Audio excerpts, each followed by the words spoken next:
This is my Canon C80 cinema rig, and this is how I build it up.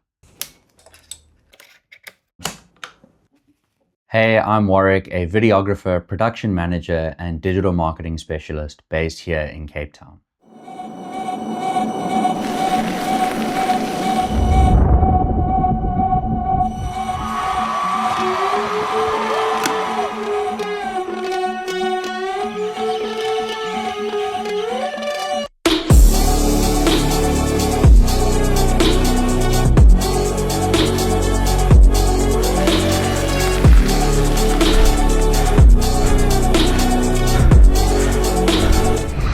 There are a ton of videos online for camera builds for Sony cameras like the FX3, Reds, Canon C70, C200s, but I haven't seen much for the new Canon C80.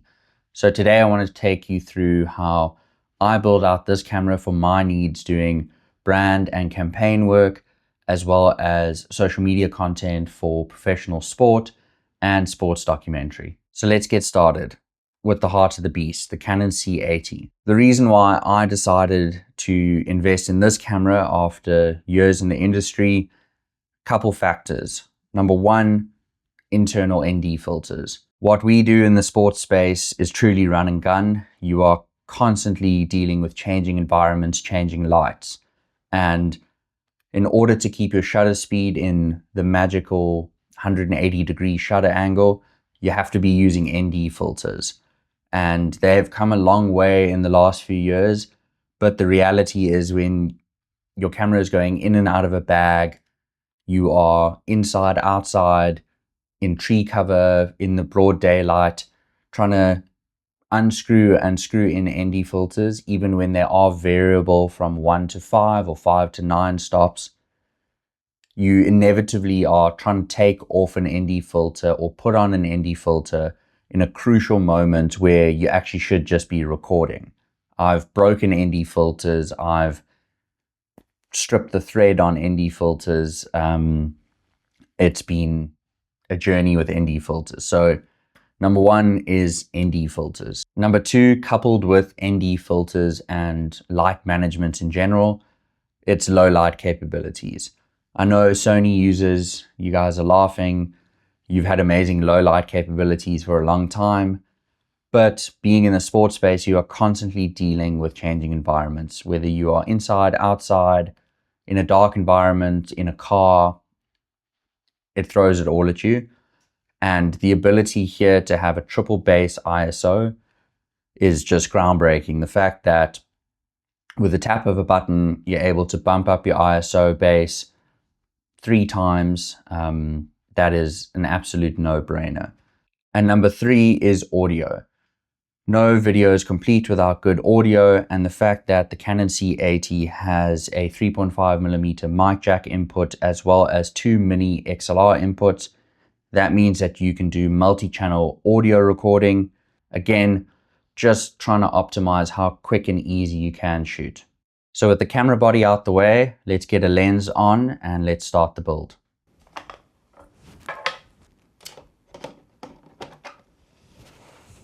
Now that we've got a lens on the camera, I'm going to run you through what is on the camera and doesn't come off. Every single camera I own has a cage. It gives you more mounting points. It also protects the camera. And on here, I have the Tilta full body cage. This comes in 3 parts, the top, the side, and the bottom.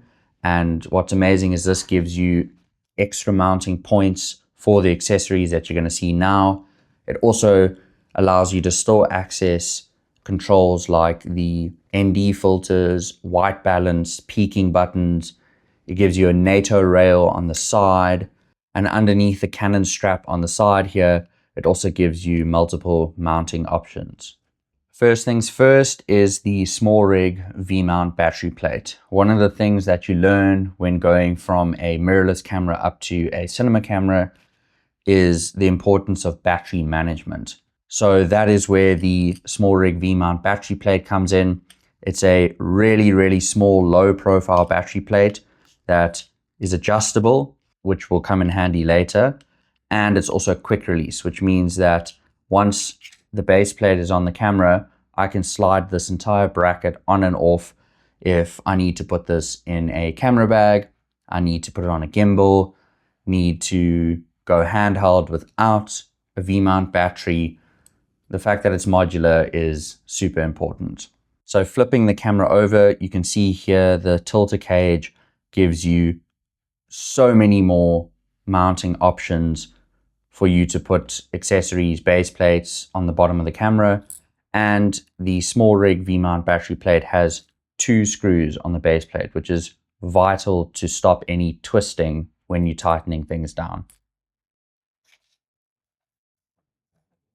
So now that we have the base plate on the camera, it's as simple as taking the entire bracket, putting it on the base of the camera, locking it down, and there you go. We have a V-mount bracket on the back of the C80. Next up is the Smallrig Top Handle. This goes straight onto the top of the camera into the Tilta full cage. It also has location pins, which again means once it's locked in, it's not going to twist and swivel during the day. Another great feature of this top handle is the fact that it has a cold shoe mount with a spring-loaded lock. I found that this has been a great way. Once you put the monitor on, you lock the monitor in. This just adds a little bit of extra safety to know that the monitor is not going to go anywhere. Let's move this to the side and talk about battery management. The C80 comes with a BPA30N battery that's in the camera.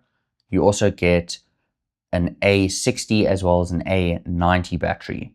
But those batteries are ridiculously expensive and they only power the camera. The reason for going with a V-mount plate is because you can get yourself a V-mount battery that can charge all the accessories on the camera for the full day. And it means that you only have to swap out one battery when it dies and you can carry on shooting. This is the V-mount battery that I have gone with.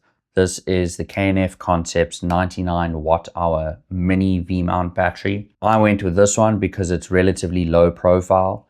And for my use cases, it has 2 DTAP ports. So the reason you go with V-mount batteries is it has this awesome V clip on it. When you look at the back of the battery plate, slides on, clicks, and there you go.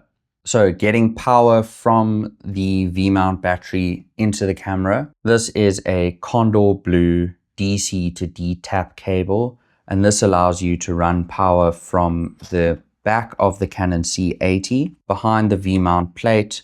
You can then tuck the cable into the old battery port. You can open up the DTAP port on the side of the V-mount battery and plug in the DTAP like that. Then what you can do is you can put the bracket back, tighten it down, and slide the rail forward, giving yourself a nice compact rig that'll run all day. Next up is the monitor, and that is an Atomos Shinobi 2, really low profile light monitor that I recently picked up, and that goes onto the Smallrig Top Handle with, I think it's a Smallrig monitor adapter. And again, that can be further tightened down by using the Allen key underneath the camera and getting video feed from the camera to the monitor. Once again, Condor Blue.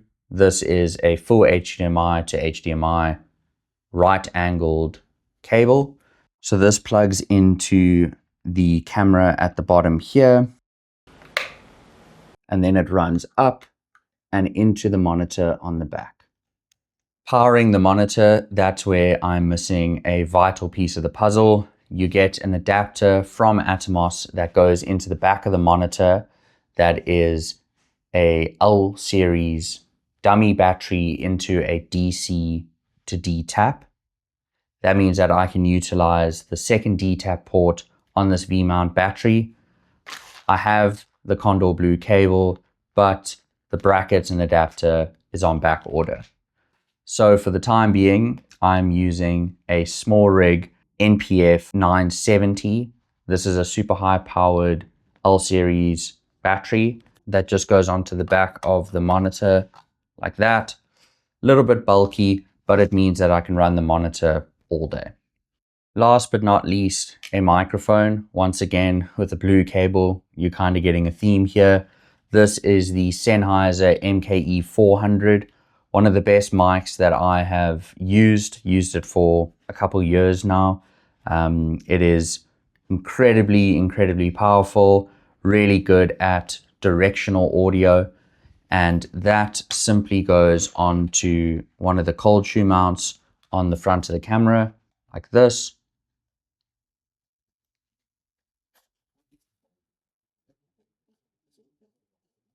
Tightens down and then runs into the mic input on the side of the camera.